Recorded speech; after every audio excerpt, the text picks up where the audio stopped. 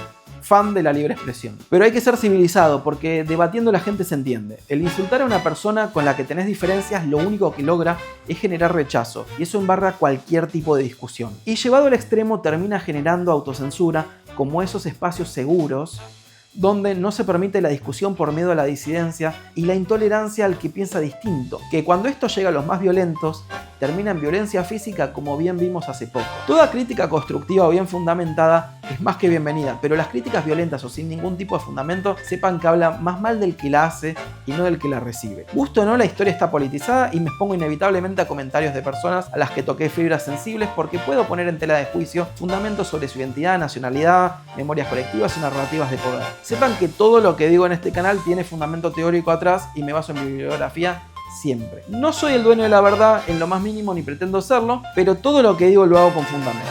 Suscríbete, dale click a la campanita, like y compartí si te gustó el video. Sin más que decir, me despido y nos vemos pronto.